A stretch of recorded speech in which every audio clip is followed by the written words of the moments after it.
కాబట్టి ఏమి తిందుమో, ఏమి త్రాగుదుమో, ఏమి ధరించుకుందుమో అని చింతింపకుడి. అన్ని జనులు వీటన్నిటి విషయమై విచారింతురు. అబ్బా, అది అసలు విషయం. ఎట్లా ఇప్పుడు నేను ఎట్ట చేయాలి, ఈ ఈ ఈ గండం నుంచి ఎట్ట గట్టెక్కాలి, ఈ సమస్య ఎట్టబోవాలి నాకు అని చాలా నలుగుతారు కదా మీరు ఎదుర్కొంటున్న సమస్యలను బట్టి. కానీ దేవుని వాగ్దానం ఏం చెప్తుందో తెలుసా? నీకు పిచ్చా, అన్ని జనుల్లాగా ఎందుకు కంగారు పడుతున్నారు అంటున్నాడు. నీకు ఏ రోజుకి ఏది కావాలో, నీ ఉద్యోగం దగ్గర నుంచి, పెళ్లి దగ్గర నుంచి, పెటాకుల దగ్గర నుంచి, నీకు ఎప్పుడు ఏది ఇయ్యాలో, ఏది చెయ్యాలో మొత్తం డిజైనింగ్ అయిపోయిందిరా పిచ్చోడా అంటున్నాడు దేవుడు మనతో. కొడితే గట్టి కొట్టు,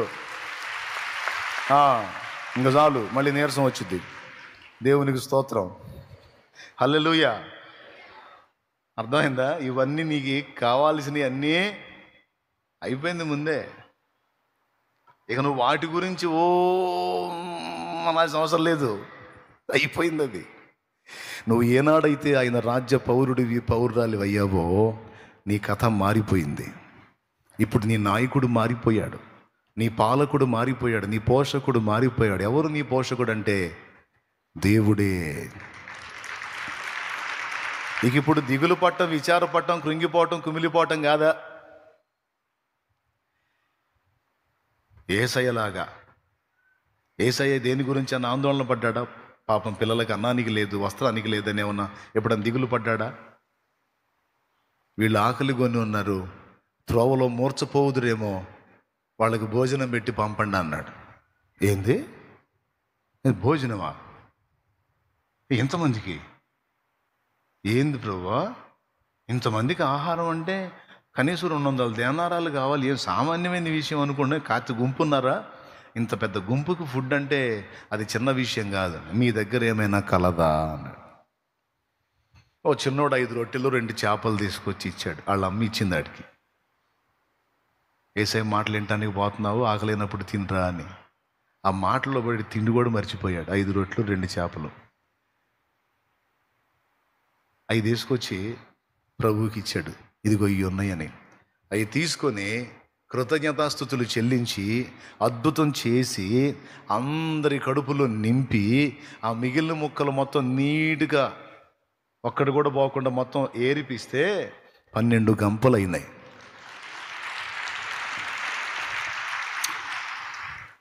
నీ బాధ్యత తీసుకున్నాడు సోదరా, నువ్వు దీన్ని నమ్మాలి. ఇది నా పాయింట్. నువ్వు నీ మైండ్ ఏ కాడికి పరలోక రాజ్య సంబంధమైన విషయాల మీదనే పెట్టాల. నువ్వు నీకు ఈ భూ సంబంధమైన విషయాల విషయంలో నీ బాధ్యత తీసుకున్నాడు ఆయన. నేను చెప్తున్నాను కదా, ఎందుకంటే నేను అనుభవించి చెబుతున్నా. యేసు ప్రభుని ఎరక్క ముందు దిగుల్లో బతికాం, కానీ యేసు ప్రభుని ఎరక్క ముందు దిగులు దిగులు దిగులు దిగులు, విచారం, వేదన, ఎవడి ముఖంలో సంతోషం ఉండదు. మేము ఆనందంగా ఉన్నామంటే పక్కింటోళ్ళు పలావ్ వండుకోవాల్సిందే. మా ఇంట్లో మేము నవ్వుతూ ఉంటే పక్కింటోళ్ళు పలావ్ వండుకుంటారు అంతే. ఎందుకంటే మేము ప్రశాంతంగా ఉన్న పక్క వాళ్ళు కూడా ఉన్నాయం. అలాంటి జీవితాలు మాయి. దేవునికి స్తోత్రం. మేము మేము మేము తినం, మా బాధల దెబ్బకి పక్కన వాళ్ళు కూడా తిన్నాం. మాకు తీర్పులు తీర్చాలి వాళ్ళు వచ్చి. పాపం వండుకొని ఆడ పెట్టుకొని కూడా వాళ్ళు వండుకున్న దానికి వెళ్ళి చూడటం మేము తిన్నాం. మా గొడవలు అట్లాంటివి అన్నమాట. వాళ్ళు మళ్ళీ మాకు తీర్పులు తీర్చలేదనుకో, వాళ్ళు వచ్చి కూర్చోలేదనుకో, వాళ్ళకి మామూలుగా ఉండదు. అట్లాంటి బతుకులు మాయి. యేసు ప్రభుని ఎరగక ముందు, ఆయన రాజ్యంలో చేర్చబడక ముందు, పరలోక రాజ్య పౌరత్వాన్ని పొందకముందు వీటన్నిటి గురించి బాధపడ్డాం, దిగులు పడ్డాం, వేదంలో బతికాం, కుమిలి కుమిలి ఏడ్చుకున్నాం. ఏంటి జీవితం అని నెమ్మది లేని దినాలు కోకొల్లలుగా గడిచినాయి. అయ్యా ఒక మాట చెప్తా వినండి జాగ్రత్తగా. స్తోత్రం చెప్పండి అందరూ కలిసి. ఏనాడైతే యేసుక్రీస్తు ప్రభు యొక్క రెక్కల నీడలోనికి వచ్చి పడ్డామో, బాధలు, సమస్యలు, అప్పులు, ఇబ్బందులు ప్రభువులోకి వచ్చినాక కూడా ఉన్నాయి. కొంతకాలం ఉన్నాయిలే, ఎందుకంటే అనుభవాల కోసం ఉంచాడు. నాకేం తెలుసు, అనుభవాల కోసం ఉంచాడని చాలాసార్లు పోయి ఏకాంతంగా కూర్చొని నన్ను చంపరాదా అని ఏడ్చా. చాలామంది పోతున్నారు, నేను ఎందుకు బతికుండాలి ప్రభా, నా ప్రాణం తీయరాదా అని ఏడ్చాను నేను, ఆ బాధలు తట్టుకోలేక. ప్రభువులోకి వచ్చినా కూడా కొంత నడిచింది, ఈ బాధల సమస్యల పరంపర నడిచింది. అయితే పోయి ప్రార్థనలో ఏడవటం తప్ప మళ్ళీ వచ్చి ఇంటికి వస్తే, ఆయన దగ్గర కన్నీరు గార్చి వస్తే బరువంతా దిగిపోయిన ఫీలింగు, మళ్ళీ వచ్చి మళ్ళీ మామూలుగా ఆనందకరమైన అనుభవాల్లో మళ్ళీ సాగిపోయేవాడిని. యేసు ప్రభుని ఎరక్క ముందు బాధలకి దిగులు పడ్డాం, కానీ యేసులోనికి వచ్చిన తర్వాత ఎన్ని రకాల సమస్యలు సుడిగుండాలు చుట్టుముట్టినా బాధ దరిచేరలేదండి. కృంగుబాటు, దుఃఖము, దిగులు అన్నవి దరిచేరలా. సమస్యలు ఉన్నాయి, వాటిని బట్టి భయం లేదు. ఎందుకంటే ఇప్పుడు ఆయనకి తెలియకుండా నాకు అవమానం రాదుగా. ఇప్పుడు ఆయన పుస్తకంలో ఉన్నాను నేను, ఆయన కనుసన్నల్లో ఉన్నా, ఆయన జ్ఞాపకంలో ఉన్నా, ఆయన ఏలుబడిలో ఉన్నా, ఆయన రాజ్య వారసుడిగా ఉన్నా. నేను నా ఇంటివారు, మాకు ఏది జరిగినా ఆయన సెలవు లేకుండా జరగదుగా, ఆయనకి తెలియకుండా జరగదుగా. ఇప్పుడు నా తగాద అదే, ఆయన దగ్గరికి పోయి నిన్ను నమ్ముకోకముందు ఇంతే, నిన్ను నమ్ముకున్నా కూడా ఇంతేనా? నువ్వు సర్వశక్తి గల్లోడివే, నువ్వు జీవం గల్ల దేవుడివే, మా బొమ్మల్ని చేసి మాకు ఊపిరి పోసి మమ్మల్ని మనుషులుగా ఆడిస్తున్నోడివే, మాకు తెలుసు నువ్వెవరో, మరి ఏంది ఇది అంటే ఆయన మౌనం.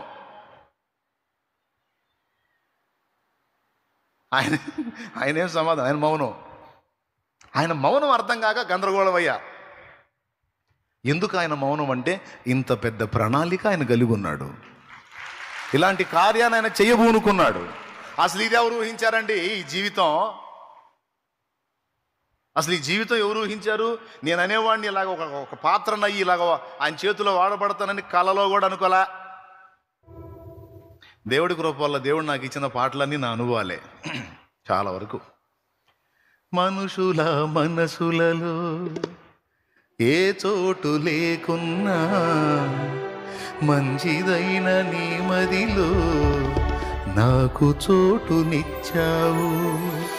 పలుకరించు వారెవరు నాదరికి రాకున్నా, నన్ను పలుకరించగా పరితపిస్తూ ఉంటావు. కంటి పాపలా నన్ను కాపాడుకుంటావు, కంటి పాపలా నన్ను కాపాడుకుంటావు. చంటి పాపలా నన్ను సంకనెత్తుకుంటావు, చంటి పాపలా నన్ను సంకనెత్తుకుంటావు,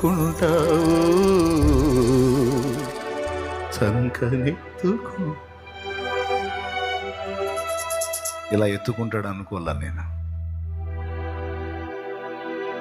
మీరెవరండి? ఎక్కడోళ్ళండి మీరు? ఎంత దూరాలండి?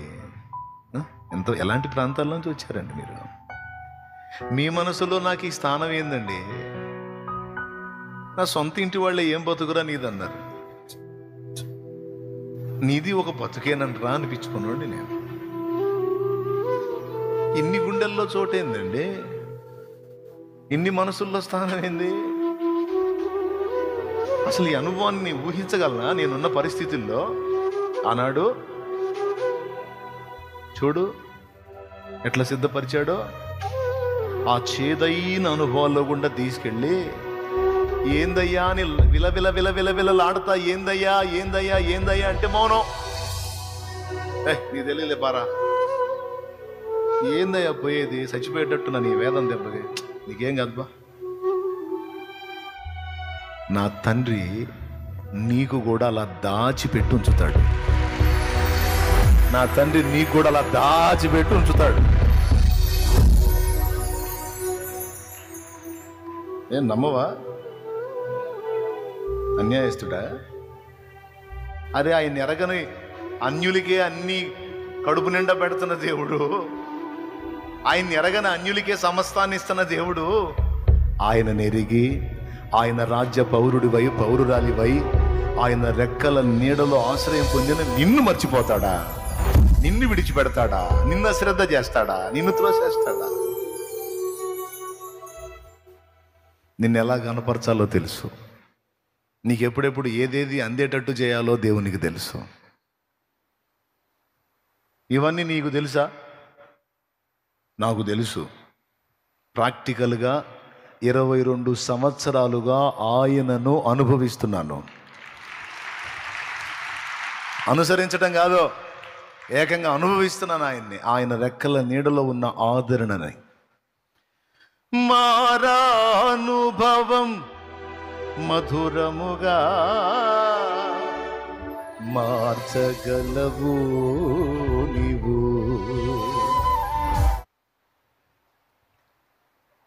ఇంకేమన్నా డౌటా? ఇప్పుడు నువ్వు నడుస్తున్న అడుగులు నీకు అర్థం కాకపోవచ్చు. నీకు అర్థం కాలేదని దేవుడు కూడా అర్థం కాలేదు అనుకోవాకు. ఆయనకి క్లిష్ట క్లియర్ అంట కదా, క్లిష్ట క్లియర్, అంత నీట్గా ఆయన కనపడుతుంది, ఆయనకి అర్థమవుతుంది. ఆయనకేం కన్ఫ్యూజ్ లేదు. ఫ్రీగా మొత్తాన్ని అబ్జర్వ్ చేస్తున్నాడు, అన్నిటినీ ఒక కొలికి రప్పిస్తాడు ఆయన. కొంతమందికి ఇది అర్థం కాదు.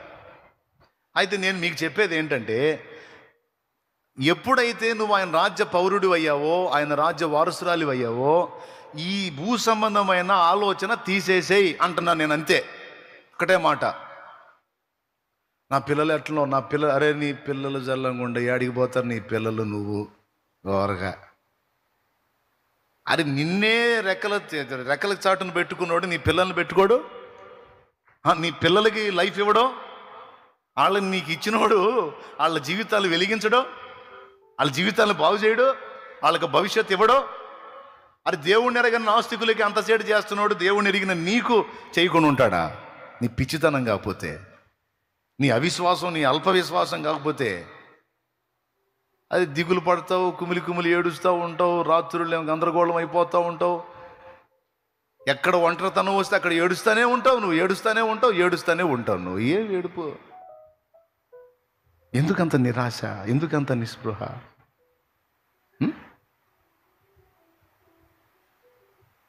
నేను పిలిచిన వాడు నమ్మదగిన వాడు కదా, ఆయన చేయి వదిలిపెడతాడా? కొంతమంది నైట్లు నిద్రపోకుండా ఏడుస్తుంటారు, పండుకొని ఏడుస్తా ఏడుస్తా ఏడుస్తా ఏడుస్తా ఏడుస్తా ఏడుస్తా. పిచ్చోళ్ళ మంచోళ్ళ మీరు? కొంతమంది భయపడుతుంటారు, ఏమైద్దో ఏమైద్దో ఏమైద్దో, చెమటలు పడుతుంటే ఆందోళన పడతారు, నిద్రలో కూడా కలవరపై లెగుస్తూ ఉంటారు. అయ్యో, దేవుణ్ణి ఎరగని అన్యజనులు కదా వాటి గురించి విచారించేది. ఆయన ఏం చెప్పాడు? నువ్వు నా విశ్రాంతిలో బ్రతుకు అన్నాడు. నువ్వు నా విశ్రాంతిలో ఉండాలి అన్నాడు. నువ్వేమో అశాంతిలో బతుకుతున్నావు. కోపం కదా మరి ఆయనకి? ఆయన నీకు సిద్ధపరిచాడు, నీ ఇంటి వారికి సిద్ధపరిచాడు, నీ సంతతికి సిద్ధపరిచాడు. ఆయన సిద్ధపరచకపోతే మాత్రం ఏందంట? నాకు చెప్పు, ఓ మాట చెప్పు, నాకు చెప్పు. సిద్ధపరచకపోతే ఏసు దేవుడు కాదా? సిద్ధపరచకపోతే ఆయన వెంబడించవా? అయినా సరే సిద్ధపరిచాడు ఎందుకో, ఎన్నాళ్ళు ఉంటాయి? ఉట్టిగా టూర్ ఎగుతామా? పర్మనెంట్ కాదుగా, ఇట చూసినాడు పోతున్నాడుగా, మనకు అది కదా. అక్కడైతే నీకు స్థానం రానే వచ్చే, పేరైతే నమోదు అవనే అయిపోయే.